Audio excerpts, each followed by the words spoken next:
É a maior concentração de botos cinza do mundo. São aproximadamente 800 animais que ainda podem ser vistos na Baía de Sepetiba, a 80 quilômetros do centro do Rio.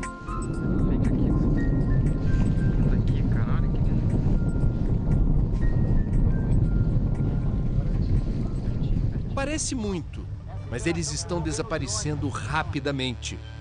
O paraíso dos botos está situado numa das regiões que mais crescem em todo o Brasil. Exatamente desse ponto da Baía de Sepetiba, a gente consegue avistar com muita clareza, logo atrás de mim, Porto Sudeste, à direita, o estaleiro da Marinha, onde será construído o primeiro submarino nuclear do país, à direita do estaleiro, o Porto de Itaguaí, e mais à direita ao fundo a CSA, que é siderúrgica, que também possui um porto. Todos esses empreendimentos considerados estratégicos ganharam o direito de operar nessas águas uma zona de exclusão pesqueira. Ou seja, é proibido pescar aqui. Os pescadores, para ganharem seu sustento, vão buscar o pescado longe, na direção, dentro da Baía de Sepetiba, dos botos cinza.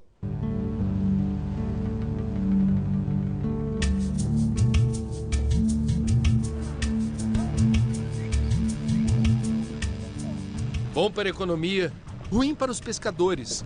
Eles foram proibidos de trabalhar nas áreas próximas desses empreendimentos. Ficou difícil pescar? Ficou. Afasta o peixe. Afasta. Para ganhar a vida, tem que pescar mais longe da costa.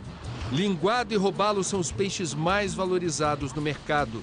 O problema é que, às vezes, quem vai parar na rede é o boto. Na verdade, os registros que nós temos é que o pescador coloca a rede para pegar a sua espécie-alvo de algum peixe comercial e o boto cai acidentalmente, uma captura acidental, na rede desse pescador artesanal.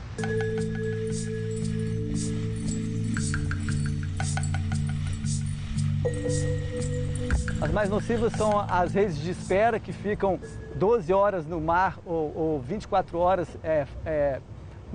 sobre a água e aumenta a probabilidade do boto ficar preso. E a outra seria a pesca de caceia, que fica ao sabor da maré durante a madrugada inteira. E existe uma probabilidade maior também, por essa rede correr uma vasta área, do boto ficar preso nessas redes.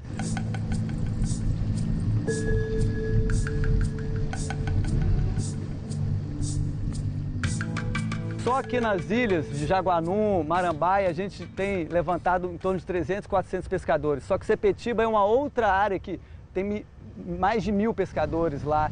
Então, a Baía de Sepetiba tem uma comunidade tradicional de pesca já há mais de um século aqui dentro, que depende dessa atividade, e o problema maior é que ela não foi ouvida durante a implantação desses empreendimentos. Se tivesse sido ouvido, se tivesse sido implantado um zoneamento ecológico e econômico costeiro, que por lei deveria ter sido realizado, esses conflitos não estariam existindo hoje atualmente.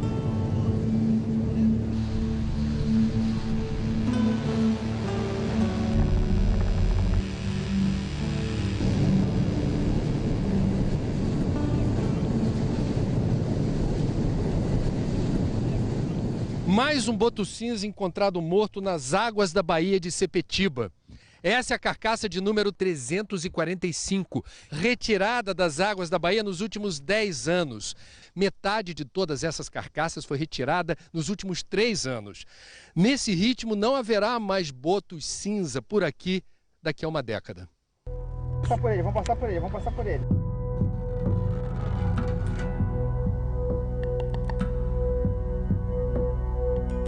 Infelizmente, nos últimos 3 anos, a cada 5 dias, a gente tem um chamado, uma notificação, e a gente vem ter essa infelicidade de ter que recolher a carcaça de botos aqui na Bahia. Para o biólogo que se especializou em estudar a vida, A rotina agora tem sido coletar os restos mortais de botos. É um indivíduo adulto, eu estimo que tenha mais de 1,80 m de comprimento. Geralmente o indivíduo desse porte pesa entre 70 e 80 quilos.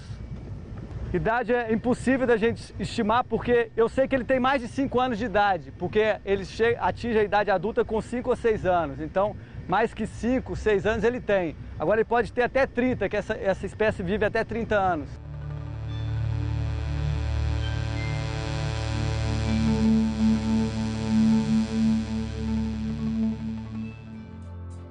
Em fevereiro, o Ministério Público Federal exigiu que todos os órgãos ambientais e empresas da região de Sepetiba explicassem o que estão fazendo para proteger o boto cinza. No despacho, a procuradora criticou os órgãos de licenciamento e fiscalização, dizendo que até o momento não houve qualquer mobilização pública experiente, coordenada e organizada que pudesse fazer frente à mortalidade de botos. Diz também que a fiscalização é praticamente zero e manifesta preocupação com pelo menos 10 novos licenciamentos que terão impacto direto sobre a Baía de Sepetiba e que estão sendo analisados pelo órgão ambiental do Rio. A atuação está sendo ineficaz, né? Apesar de poder haver uma outra boa vontade individual, né? Os órgãos eles estão descoordenados. Eles não estão adotando posturas de forma eficaz, de forma coordenada, né? Não há um grupo formalmente constituído. Então, essa postura tem que mudar. A partir dessa recomendação, nós vamos continuar colocando pressão, né? E se precisar entrar com alguma ação para responsabilizar duramente, até individualmente, algum agente público, nós vamos fazer. O secretário do Ambiente do Rio de Janeiro admitiu que algo precisa ser feito. Objetivamente, nós vamos rever esses licenciamentos no que tange a essa interferência nos botos.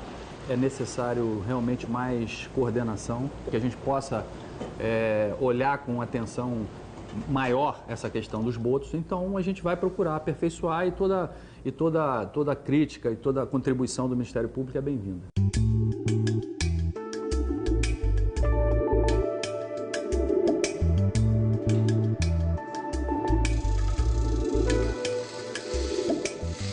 As carcaças dos botos são encaminhadas para análise ao Laboratório de Mamíferos Aquáticos e Bioindicadores da Universidade do Estado do Rio de Janeiro, que é referência no país. Somente no ano passado, 73 botos cinza foram trazidos de Sepetiba para cá. 4 estavam grávidas. André, nós tínhamos, na década de 90, um número até maior de botos e basicamente o mesmo número de pescadores em Sepetiba, né? E essa mortalidade não chegava a 1/5 do que é hoje. Alguma coisa aconteceu, né? Se eu tenho a mesma população de botos, se eu tenho a mesma quantidade de pescadores e de redes, mas a mortalidade aumentou, a mortalidade de botos aumentou, alguma coisa aconteceu. Para nós, o que aconteceu foi exatamente essa questão da sobreposição. O pescador deixa de pescar numa área mais ampla e começa a pescar numa área cada vez menor.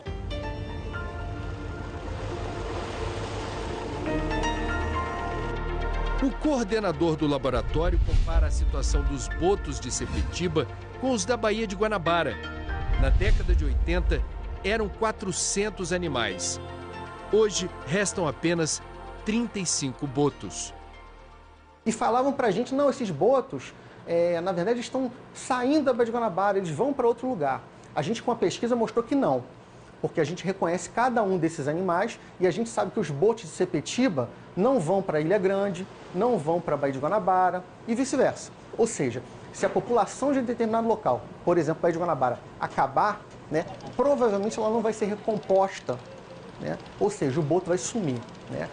E, na verdade, é um grande patrimônio. Esses animais são bonitos, são cativantes, inteligentes, né? Mas fazem um papel fundamental no controle, né, de estoque de peixe. Eles metabolizam, né, esse material e lançam dentro das águas, adubando essas águas dessas regiões. Então, eles têm um papel importantíssimo para a gente. Além do papel cultural, né? O boto, que está no brasão da cidade do Rio de Janeiro, né? Ou seja, é uma figura presente, né? Era muito presente no cotidiano, né? Das pessoas da Baía de Guanabara, grande metrópole, Rio de Janeiro. Ele está desaparecendo, né? E está virando memória. Outro desafio é a reprodução lenta dos botos. As fêmeas só engravidam a cada 3 anos. São 10 meses de gestação.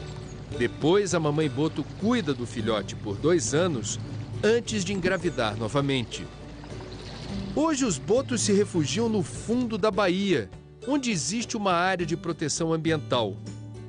Como os animais se orientam pelo eco dos sons que produzem, o ruído dos motores dos muitos navios fundeados na baía são motivo de intensa perturbação e estresse.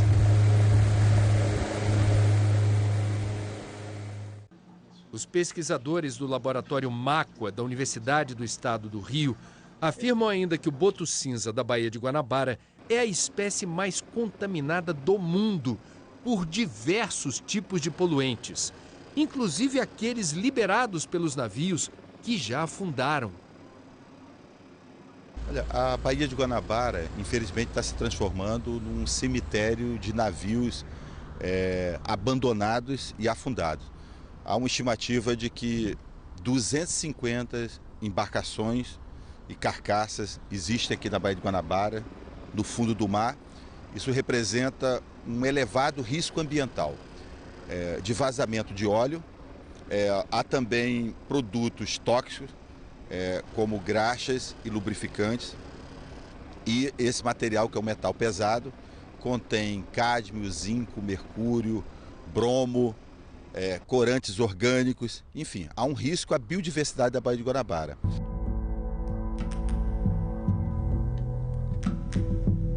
Há pouco mais de um ano, o boto cinza entrou na lista de espécies vulneráveis do Ministério do Meio Ambiente. Oficialmente, o animal corre risco de extinção. O risco é totalmente real. Eu diria que se nós continuarmos agindo, eu falo do poder público, né? eu falo da sociedade como um todo, continuar tratando essa questão dessa forma, os botos vão acabar, né? Isso eu afirmo categoricamente. Nós perdemos ano passado 10% da população de Sepetiba. Trabalhos científicos feitos no mundo inteiro mostram que perdas de 2% da população de cetáceos, de botos, de golfinhos, de baleias, já são críticas. Ou seja, a gente ultrapassou isso em 5 vezes. A Baía de Sepetiba, os botos de Sepetiba não vão suportar isso. E aquele cenário magnífico que a gente vê hoje lá, daquelas agregações de 150, de 200 indivíduos, a gente vai perder em muito pouco tempo, eu te diria. Porque recolher 80 animais num único ano é um absurdo. Uma semana depois das gravações que fizemos na Baía de Sepetiba, o Instituto Estadual do Ambiente do Rio de Janeiro, INEA, promoveu um encontro para evitar a extinção do boto cinza. A gente não quer ficar aqui só num trabalho de monitoramento, fazendo uma contagem regressiva até o último boto morrer. A gente quer que essas populações cresçam e é para isso que a gente está trabalhando agora de forma coordenada em conjunto. Nós estamos encontrando dificuldades em relação à falta de estrutura material. Então, a cada reunião que nós fazemos, nós temos que verificar, improvisar lancha, improvisar combustível. Então, está algo ainda que está nascendo, os órgãos estão se esforçando, mas falta realmente a parte da estrutura. A estratégia tem que ser rever esses licenciamentos para impor ações que efetivamente, concretamente, ajudem o boto, ajudem na sobrevivência do boto. Eu estou muito otimista porque, primeiro, que é uma coisa inédita, que a gente nunca teve essa oportunidade, e eu acho que se eles abriram essa oportunidade é porque eles também têm interesse em que uma solução seja colocada para todos, tanto para o boto quanto para a questão socioambiental da Baía de Sepetiba, para a gente não repetir o que acontece hoje na Baía de Guanabara.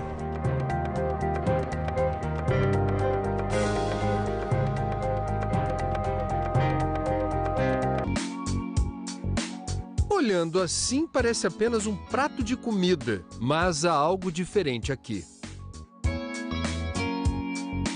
O sabor da comida orgânica, ela é mais evidente. Você sente o sabor que remete à infância pra gente, né? Que é a qualidade do alimento.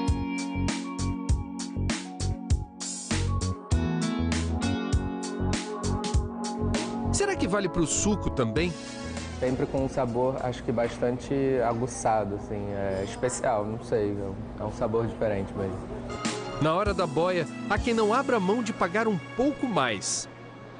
Na minha idade, eu prefiro optar por alimento orgânico por uma garantia de estar comendo alguma coisa mais saudável, mais nutritiva. O mercado de orgânicos parece não sofrer os efeitos da crise.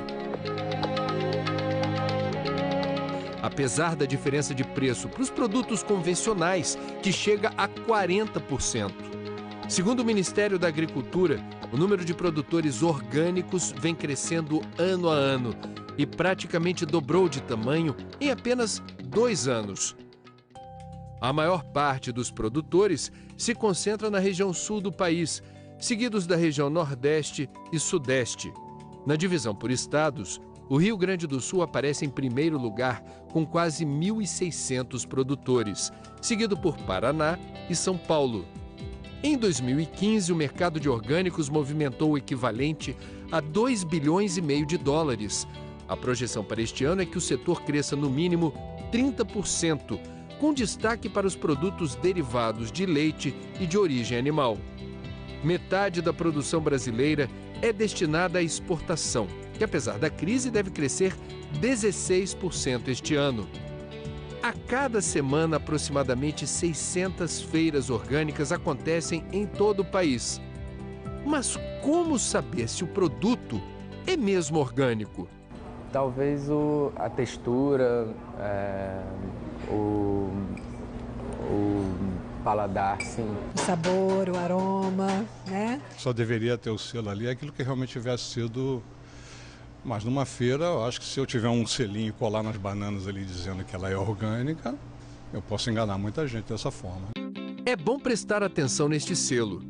É ele que garante que um produto mereça ser chamado de orgânico. Olha, esse é um cafezinho orgânico, mas para ser chamado assim e receber o selo de orgânico, não basta que ele seja livre de agrotóxico ou transgênico. São dezenas de exigências e normas que levam em conta as legislações ambiental, sanitária e até trabalhista. Aí sim, dá para chamar de orgânico. Isso vale para qualquer produto. Para que eu possa chamar essa alface de orgânica, eu sigo muitas regras. Orgânico é coisa séria. Não é dizer só que é orgânico. Então, minha água tem que ser muito limpa, a minha semente, o meu canteiro, o que eu posso colocar? Não recebe adubo químico. Todos os meus funcionários têm carteira assinada, dou alimentação. Toda a legislação trabalhista, ambiental e sanitária precisa ser seguida. Então, é um corpo de regras grande para você dizer a minha alface é orgânica. A multa para quem vende gato por lebre pode chegar a R$1 milhão, entre outras penalidades. O problema é que a fiscalização continua muito deficiente. O Ministério da Agricultura diz que está tomando as medidas necessárias para ampliar o número de fiscais com a cooperação dos estados. Para evitar que mais gente seja induzida ao erro, a Sociedade Nacional de Agricultura lançou uma campanha para estimular o consumo com o selo. Queremos que o consumidor nos ajude, ou ajude a todo o movimento orgânico a fiscalizar estes selos, a dar mais transparência à cadeia da produção orgânica. E encontramos no cardápio salada orgânica. O consumidor, conforme a lei dos orgânicos, tem direito de falar com o dono do restaurante, gostaria de saber quais são seus fornecedores de produtos orgânicos. Esse é nosso direito como consumidor. Não é justo. O produtor pagou pela certificação orgânica, esse produto tem um selo orgânico e isso o consumidor tem que valorizar. E essa é a informação que queremos dar aos consumidores com poder para entender e fiscalizar produtos orgânicos. Além dos produtos com selo, os consumidores podem comprar produtos orgânicos diretamente de grupos ou associações cadastradas no Ministério da Agricultura. O selo dá para confiar, porque para os alimentos receber este selo de certificação, eles passaram por ou uma certificação por auditoria, que são empresas cadastradas no Ministério da Agricultura, ou uma certificação participativa, novamente, empresas cadastradas no Ministério da Agricultura, ou no OCS, que é no caso dos agricultores familiares que vendem nas pequenas feiras municipais ou para merenda escolar.